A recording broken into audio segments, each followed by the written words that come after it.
Okay, so obviously there's something very wrong here.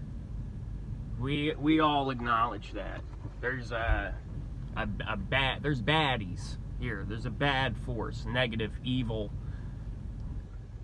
controlling force that seems to run a script for reality. And this is like kind of in response to Matt. Like, how does the script function? Who gets the phone call? Who knows what? Who sits into the back room? Who gets into the back room? How does this all work?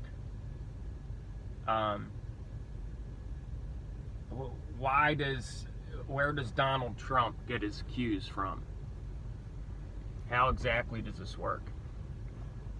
So the way I think about this currently, my best logical deduction is, so we know that these systems in our reality are like fractals, and they're kind of mirrored, you know, as above, so below, but they take like mirrored forms in each dimension of reality.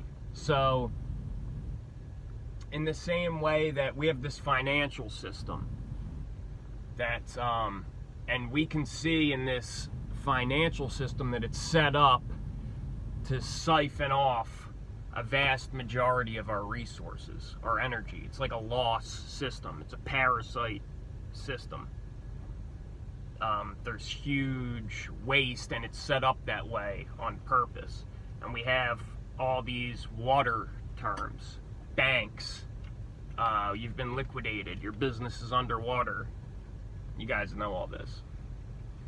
So banks, like banks of a river, financial banks direct the flow of energy, of capital. And in this way, they can control events and to some extent control the value of resources, but also people's values, what people believe to be valuable, and in this way they can shape their emotions through the financial banks.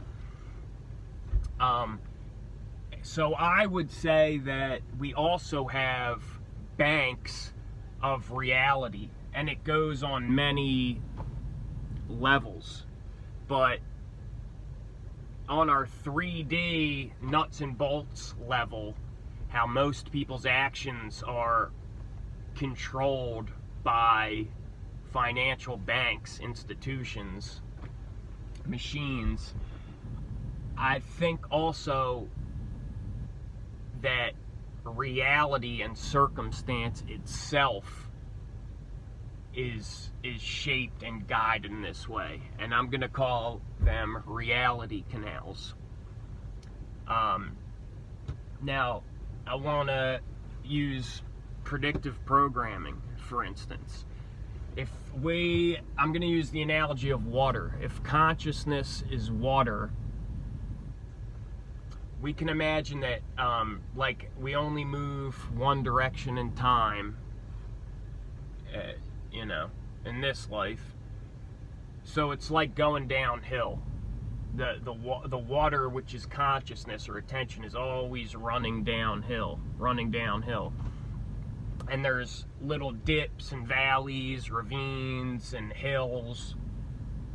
So you can imagine roughly, if you look up ahead down the mountain, you can imagine roughly where the water's going to go based on the terrain. But you don't know exactly. Something it could be softer ground than you think. It could sink in and go this way. There could be a rock slide. Big air bubble, mud bubble could come up and the water could suck down and go through a little tunnel. So you're not 100% sure, but you can, with a certain degree of probability, predict where the attention consciousness is going to flow in the future. So the way I see predictive programming is, you know, some people figured this out a long time ago, and when they see that there's an important time coming up, maybe through astrology, astrological alignments, and knowledge of these cycles, and having access to more history and information than us. So they may know that something is going to happen, or this is going to be an important time. So we could imagine them, like, by showing us, the big event in September 20 years ago, for instance. How we saw so many depictions of that prepare you, prepare your reaction. So your reaction will be predictable because you've been taught how you're going to react to the situation and what you're going to think about it and what you're going to feel about it. You've been taught that by the characters in these programs. So I imagine that as these guys, they're running downhill. They're running in front of the flow of water and digging a big canal real quick, digging a big ditch at that point. Chunk, huge, get a bulldozer, before the water gets there. Now, something very unexpected could happen. Like I said, there'd be a rock slide and the water could go completely different direction. But barring what we would call an act of God, if you're watching water flow down a mountain and a huge canal has been dug down ahead, I mean, you could be pretty close to 100% sure that that is the route that the water is going to take.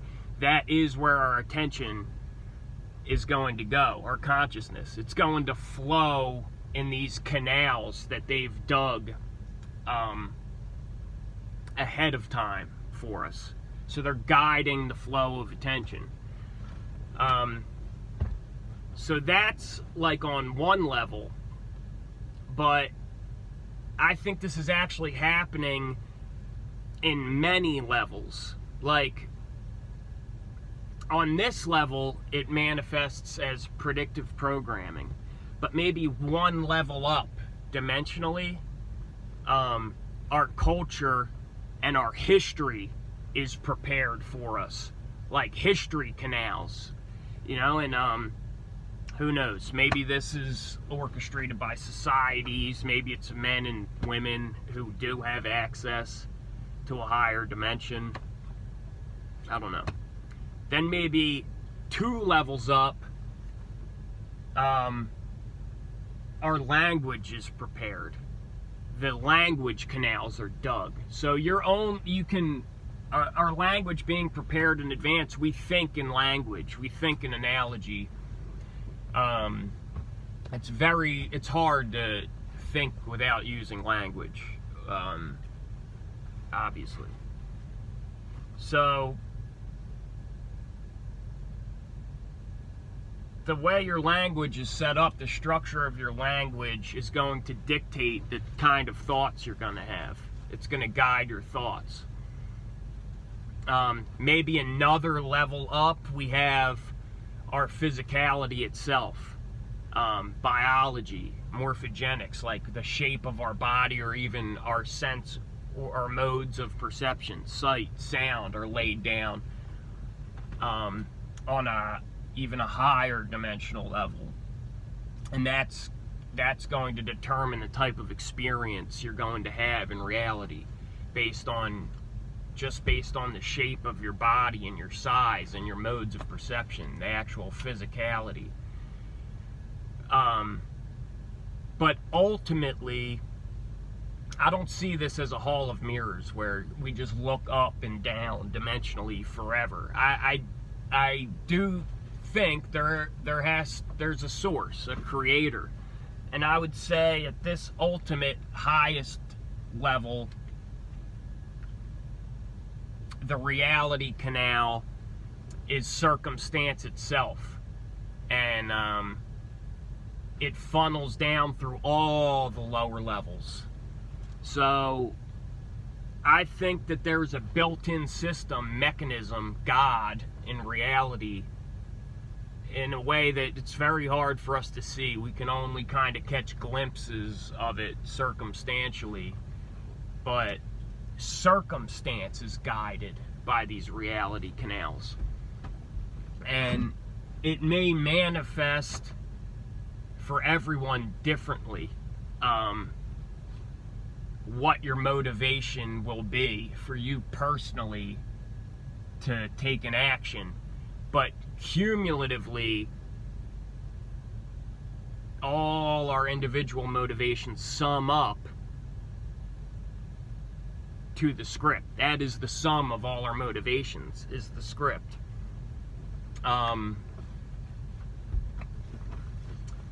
And I'll give an example from my personal life. Like, I do an exercise a lot.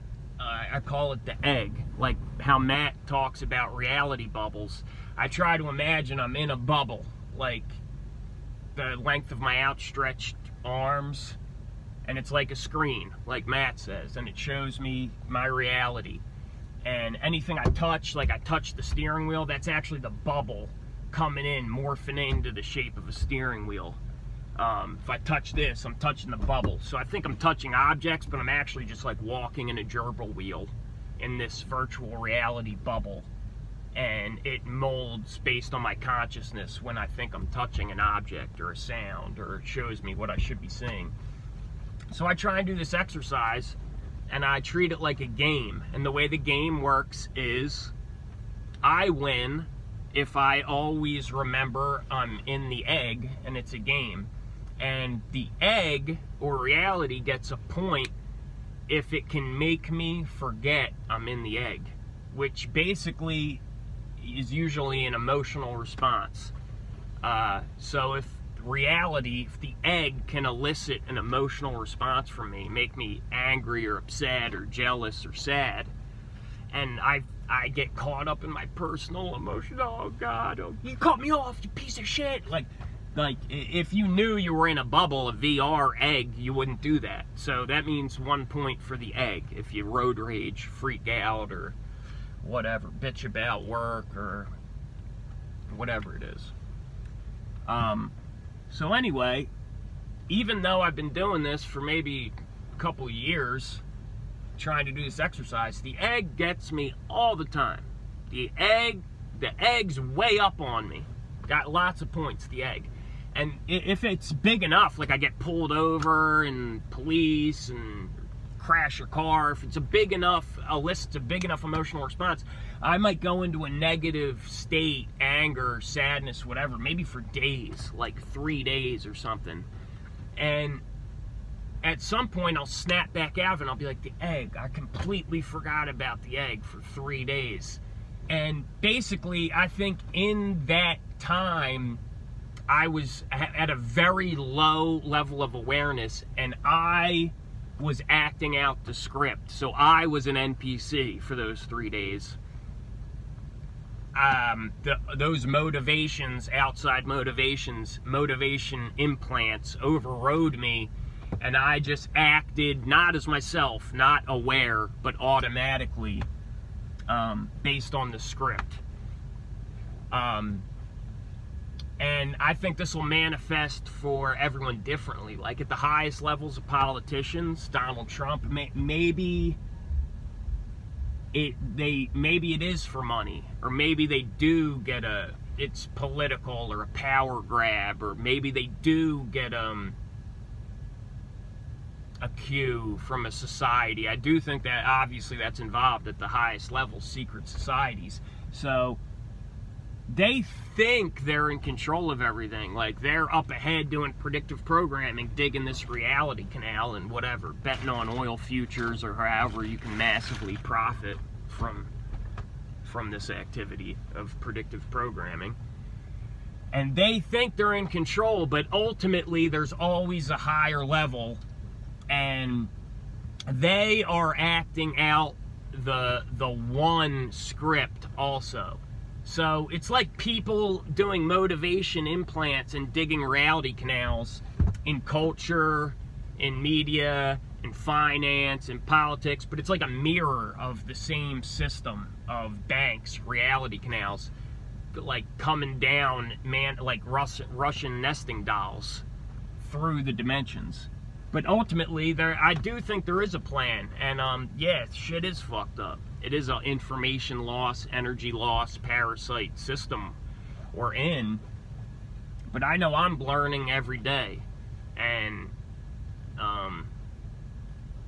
I'm becoming more aware and trying to perfect myself and be a better person. So just because it's a deceptive system doesn't mean there's no point to it, or there's no lesson to be learned, or no meaning.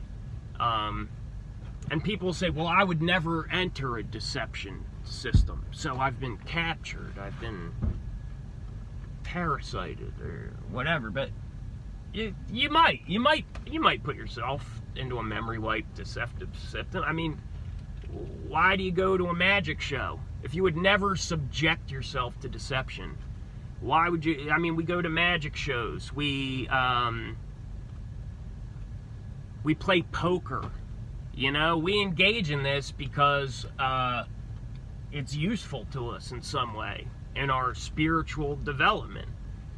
Another thing I wanted to say, this system, this negative force, it seems very strong and dominant and like it controls everything. But the truth is, its main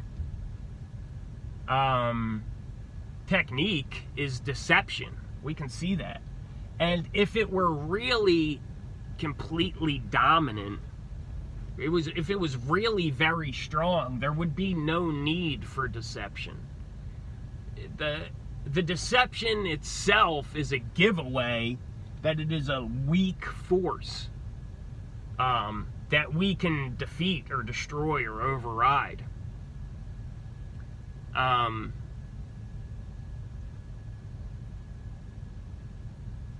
The reality canals, yeah, so I would see this level of reality, this dimension, as predictive programming in media and the financial system. That's this dimensional reality canal. Then one level up, you have the prepared history, then the prepared language, and all the way at the top, prepared circumstance. And this can extend down from this level of reality also into our virtual environments. So, like on this level of reality, you don't have to watch TV. You don't have to read the newspaper. You don't have to see the program, the predictive programming. Like I said, your drop, you might be a drop of water and you might go astray, you know. You hit a rock and you don't go in the canal. You go over the side and down the mountain. But, so you still have a choice. But still, probability-wise, most people, most attention, most of the water is going to flow into the canal. But they don't have complete control. But if you go down into a virtual environment, there is complete control. So, the reality canals in the lower dimensions in a virtual environment manifest as, you know, search results, search algorithms, and basically it can be completely controlled. So if there's something that the controller of that virtual environment never wants you to see, you're never going to see it. If there's something they do want you to see, you're going to see it. There's no avoiding it. It's a known, completely controlled environment. So if you enter into that virtual environment, you are going to experience what someone wants you to see. And then it could go even deeper. Like maybe you have a community within the virtual environment. Like, oh, I got this group on Facebook. Oh, but someone came in. I made them a mod because they seemed cool and they stole my group from me. They're lying about me.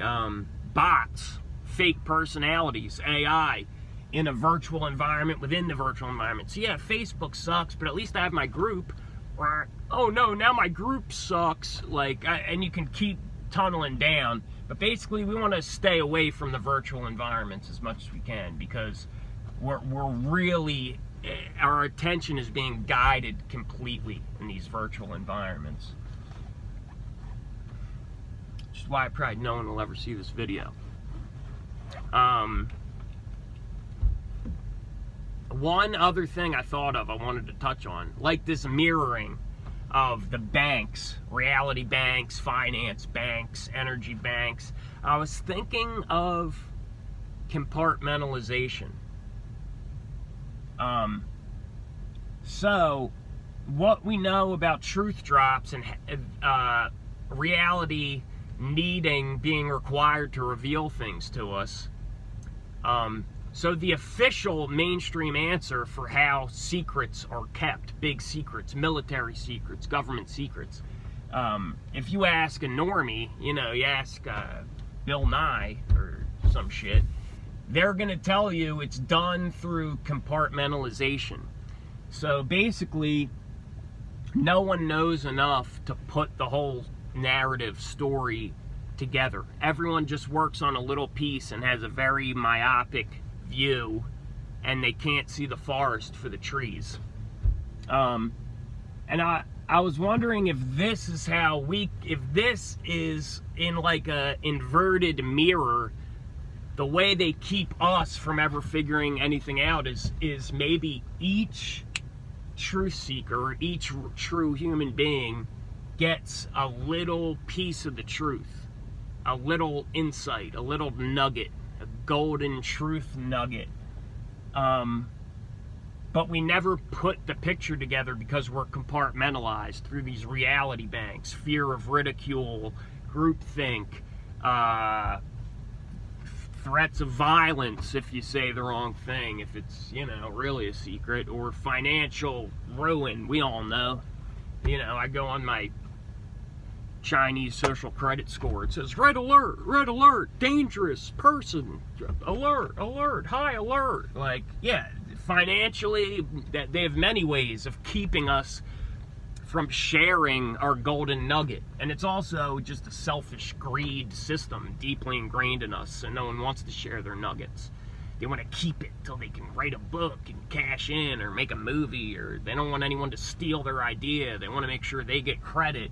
So we are subject to the same, self-subjected to the same compartmentalization, an inverted mirror of compartmentalization, which is how they keep the secret, and is also how they keep the truth, how we keep the truth hidden from ourselves. So we need to defeat this compartmentalization. No matter how stupid you sound, just say it. If you've had an epiphany, a little golden nugget, just say it. Who gives a fuck what anyone thinks? You're not charging money. You don't claim to be a professor. You don't claim to be a holy man or have all the answers or be a teacher. So why not? Just say it. Fuck it. Because it's the only way we're gonna get a whole picture. And maybe that is the point of this reality, this life, or this game, is to learn to act as a body, as a unit, to defeat greed, to defeat competition, and learn compassion, and defeat the ego. So that's how I think the script works right now. Reality Canals.